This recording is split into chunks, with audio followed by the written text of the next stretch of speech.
पक्या लेखा भल्लं सांभाळून जायला लागते म्हणलं सदू पाटलाच्या वावरात नाही. एक तर लेखा लोकांच्या चक्रा म्हणलं चालूच राहते या रोडनं. कोणाला का दिसलं तर म्हणलं बस डायरेक्ट बा सदू पाटलाला खबर लागून जाते बरं. अबे मारता काही नाही होत ना. पहिली चोरी होय का आपली? पक्या लेखा चोरी जरी म्हणलं पहिली नव्हे पण सदू पाटलाच्या वावरात तर पहिलीच होय ना. अबे काही नाही होत ना बे. सदू पाटील का देवाचा नातू आहे का? अबे तसं नाही लेखा पक्या. सदू पाटलाच्या वावरात म्हणलं चोरी करणं तोंडाची गोष्ट नाही आहे ना. धुऱ्याच्या लेखा चारी बाजूने म्हणलं कंपाऊंड आहे आणि कंपाऊंडले करण आहे ना बॅटरीचा. पेंचीच आहे ना माल्या संग.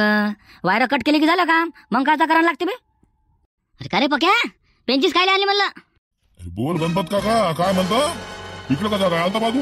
अरे काय सांगू का मारत्या. गाय म्हणलं कालपासून घरी नाही आला खाण्यातून. असं वाटलं बा इकडे असन आल तू एखादी चक्कर मारले. बरं तुम्ही कुठे चालले बा थैला मैला घेऊन? आम्ही आपला हे इकडे आलो जरा काम होतं. हो कोणतं काम होतं? काम तर सांग. हे काय म्हणते ना हे मोह झाडाला आलतो. सैदाचं काम होतं. म्हणलं पाव एखादं मोह सापडला तर आणि जा म्हणलं घेऊन. आता कुठं मोह सापडते बे तुम्हाला? हा तुरीगिरी म्हणलं का फुलावर येऊ द्या लागते तेही सापडते का मोह? आता नसते मोह. आता काय म्हणजे असं घुमून काही फायदा नाही ना. आता काय सांगते तू एखादं नशिबात असलं तर इकडे म्हणलं पाण्याचा जरा मोर आहे तिथं. बरं मी काय म्हणतो इकडे सदू पाटलाच्या वावराकडे जाऊ नका म्हणलं. तुमच्या हाती लगाव थैला गेला दिसू राहिला का?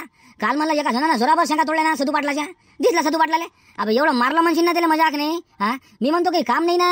हा अबे लेखा एवढी म्हणलं आग आहे शेंगा खायची तर म्हणलं 100 अर्धा किलो घेऊन आला का? पुरं घर तर भाजी खाते बे. आपलं हे गणपत काका थैला म्हणलं हे झेंडूच्या फुलासाठी होय ना. इकत घ्यायला पुरते का? 50 आणि 60 रुपये किलो आहे तो. आपल्याला काय तळाच्या फुलाचं काम आहे. 2 तोरण झाले जाय तिकडं.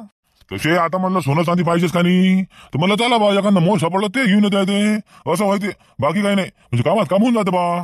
करा ना कामात काम करा. तसं काही नाही. तसं काही म्हणणं नाही म्हणलं मला. फक्त माय म्हणणं आहे बा समजा सदू पाटलाच्या वावराकडे जाऊ नका बा. काहून का म्हणलं हे मारतान बबनाले का आता असल्या का तुम्ही एका कांडातून वाचले बे. त्याच्यानं मला जरा माणूस किती राहा तुम्ही. नाही तर बस बाबू तुम्हाला या गावात राहू देत नाही रे. हे आम्ही कायले जातो सदू पाटलाच्या वावराकडे. आपलं सोनं चांदी भेटलं जाय तिकडे. बरं चला गणपत काका येतो म्हणलं आम्ही. हो जरा घाईत हा. बरं या ना या गेले का म्हणा. अबे मले म्याड समजता का भोसुडीचे हो.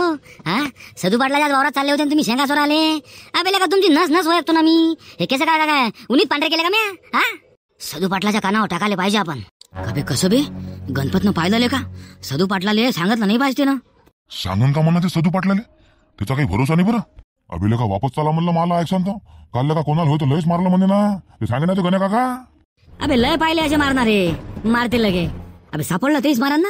आणि नाही सापडलं तर मग सापडलं तर मग. अबे काय माणूस आहे बे. उदासी नको पाहिलो आता. पक्या त्याचं बरोबर आहे म्हणलं बबण्याचं. तुला माहित नाही बरं सदू पाटलाचा हात तुला माहित नाही. आम्हाला का चांगलाच माहित आहे ना. आपल्याला तिचा हात कोर्टापर्यंत आहे ना. हा केस आपसात घ्यायला लावणारा मेन माणूस म्हणलं सदू पाटील होय ना. मारताला का मी हाव ना. तू काय टेन्शन घेऊ लागला. तुम्हाला सुखरूप घरी आणलं म्हणजे झालं ना. चला या तुम्ही माया मागे या बरं. अरे ओ पाटील पाटील अरे घरी आहे का म्हणलं. पाटील तर घरी नाही वाटते राजा. निकाल तर दारात गिरा लावून दिसू राहिले. सांगा तिकडे नवीन घराकडे नाही जुन्या घरातही नाही. मग पाटील गेले कुठं म्हणा. गाडी तर घरी दिसू राहील पाटलाची. चम्मायले पाटील झोपून तर नसन. काल रातच्या मीटिंग होती म्हणा. 100% झोपून नसन. ओ पाटील पाटील हो तर गण्या गोष्ट आहे तर मला सांगणं गरजेची आहे. पाटलाला उठवा का नाही झोपेतून. चला उठवतोच. ओ पाटील करे बा गण्या काय म्हणता. काहून हिलवून राहिला सकाळी सकाळी. सांग लेका आताच डोळा लागला होता रे. आला तेवढ्यात तू. अरे पाटील गोष्ट महत्वाची आहे म्हणून तर उठवलं म्हणलं तुम्हाला. आता म्हणलं तुमच्या वावराकडे माली काय पाहायला गेलो तुम्ही. तिकडे 3 माणसं गेलेत म्हणलं झोरे घेऊन. एक पक्या आहे एक बबने आहे आणि एक मारता आहे म्हणलं. 100% मी तर म्हणतो तुमच्या वावरात तुरीच्या शेंगा चोरी करायला चाललेत ते. हो असं म्हणलं एक अंदाज आहे बाबला. काय मारता बबने आणि पक्या सांगा आहे म्हणतो. काय झोरे गिरे घेऊन गेलेत का? बापा चांगले मोठमोठे झोरे आहेत. मला तर वाटतं त्याचा शेंगा उकडाचा प्लॅन चालू आहे. अरे तो गणेशराव जरासे खेदाडले काऊन नाही माय काम तर म्हणलं मी करून आलो पाटील. त्याला सांगितलं मी म्हणलं काल पाटलाच्या वावरात नाही एक जण सापडला म्हणलं तुरीच्या शेंगा तोडतानी. पाटलानं म्हणलं त्याला कुत्र्या आहे का मारला म्हणलं. पाय झाल्या का तिकडे जासान म्हणलं तुम्ही तरी जाऊ नका म्हणलं. तर मला म्हणत बा ते झेंडूच्या फुलाले चाललो म्हणे आणि सापडलं तर एखादं मोही बी आणतो म्हणे. काम आहे म्हणे सैदाचा. म्हणलं ठीक आहे बा काय म्हणता. आणि ते सोनं चांदी घ्यायला लागते म्हणे. म्हणलं म्हणजे आता आपण काय म्हणा त्याला इतके विचारतो. म्हणलं जा बा फक्त म्हणलं पाटलाच्या वावराकडे नका जाऊ म्हणजे झालं. अरे गणेशराव झेंडूचे फुलं म्हणलं तिथून तितक्यात कोणाच वावरात नाही ना. आणि मग झाडाला म्हणलं गेले पहिल्यांदा पाहता बा मी तर म्हणतो 100% मग वावरात चाललेत ते. मला झाले पाहिजे म्हणलं गणेशराव. एक चक्कर मारास म्हणलं पाटील. नाही तर निकाल शेंगाचं लग्न लावतील ना. अरे नाही तर काय तर बा यावर्षी म्हणलं कटुल्याच्या फक्त 2-3च भाज्या खाल्ल्या ना. ये ना भाज्या नाही खाऊ दिला म्हणलं. हे राजा तोडून इकालेच घेऊन जायचं आणि ने काही रातची नेत जायचं सांगा. आता रातचं कोण जाते कटुल्यावर राख? हा, असे माणसं आहेत राजा हे. बरं असं नाही बाकी त्याला अंतर देतो म्हणून मी त्याला चांगला सपोर्ट बी करतो ना, तरी राजा ते काय म्हणते ना, म्हणजे महाभारत म्हणलं गेल्याशिवाय त्याला जमतच नाही. आता काय सांगू पाटील, तुम्ही म्हणलं अशाच लोकायला धारीच गुन्हा ना. आम्ही तुम्हाला कोणतं काम सांगितलं की तुमच्या लगेच नाका तोंडा वया पडते. हा, आणि अशा लोकायला म्हणलं तुम्ही जवळ करता. आता आज म्हणलं मला तुमच्याविषयी आपुलकी होती म्हणूनच मी तुम्हाला सांगायला आलो का नाही की बा समजा 3 लोक तुमच्या वराकडे गेलेत म्हणून. नाही बरोबर आहे ना गणेशराव. आणि सांगा बा, जर म्हणलं मला काही गरज नसती तर म्हणलं 7 कोसावर तुम्हाला सांगाले इतक्या दूर मला आलो असतो का? अबे 7 कोसावर याचं कामच नव्हतं ना, एखादा फोन करून देता. नाही पण तुले तर देकाराच दाखवायचा होता ना. नाही बरोबर आहे ना तुमचं गणेशराव. बरं मी काय म्हणतो गणेशराव, जर तुम्हाला म्हणलं कधी शंका लागल्या तर म्हणलं भाजीपुरत्या न्यायचा ना तुम्हाला, का नाही म्हणतो का मी? हा, आता तुम्ही म्हणलं इतक्या दूर आले, मला सांगितलं की बा समजा तुमच्या वावराकडे 3 लोक गेले म्हणून. हा, मग तुम्ही काय मुठभर शेंगावून गेले का म्हणलं? हा, अरे आपला राजा शेजार धर्म आहे ना. हा, नेलाय म्हणलं तुम्ही भाजीले तर मी का तुम्हाला का म्हणणार आहो का? फक्त मायाच नाही म्हणण्याची वाट का बाय जोबा. फक्त कसं आहे माडोळ्यासमोर नाच जा म्हणलं. हे तर कसं आहे, मी म्हणलं माघारी करण लावून ठेवत असतो. हो, एखादा म्हणलं शेजारीच कमी होऊन जाता, काय करता? तसं तर आपण माघारी नेतच नाही ना. हो, पण एखादा वेळ नव्हती इच्छा. नाही होते शंका होईना ते गणेशराव, नवायचा आटम आहे म्हणलं ते. हो म्हणूनच. बरं मी काय म्हणतो, कोणाला पाठवा ना वावराकडे, नाही तर तुम्ही तरी जा बाबा. इथं काय फायदा होऊन मला सांगण्याचा? आता कोणाला पाठवायचं आहे? हो, एक जण सोबती घेतो आणि मी जातो म्हणलं जाऊन वावराकून. हो चालते म्हणलं, तसं करा मग. हो आता तसंच करावं लागते. माय शिलाबाई, मला म्हणलं एखादी वाटी साखर देता का? माय कल्पना काय म्हणता बापा, ने ना माय 1 वाटीची का लय मोठी बाबा आहे का बाई? व आता कोणा हप्ती नसते होत माय बघा. माय शिलाबाई तसं नाही म्हणलं. आम्ही जर म्हणलं घरी असतो तर बाजार केला असतो ना. पण म्हणलं मला बहिणीनं लग्न होतं ना, तुम्हाला इथे सांगून गेली होती माय मी. हा, तिकडे आमचा 1 हप्ता मोडला ना. आता काम नाही धंदे नाही माय. हा, सांगा काय ना करता बाजार? त्यातनी आणखी अंधन हाय, तिकडीचा खर्च आहे. हा, आणि मजुऱ्या पडल्याचे म्हणलं अलग. त्याच्यानं म्हणलं या हप्ती बाजार झालाच नाही माय होते हो बाई कल्पना. आणि घरचं लग्न म्हणलं की माय काय नाही घ्यायला लागत बापा. हा, हात म्हणलं निरा खिशातच पाहिजे ना. आता काय सांगू माय शिलाबाई, येले सकाळपासून म्हणलं ना बाजारात पाठवलं. हा, त्याला सांगितलं मला म्हणलं किराणा आणून द्या आणि जराशा म्हणलं तुरीच्या शेंगा आणून द्या.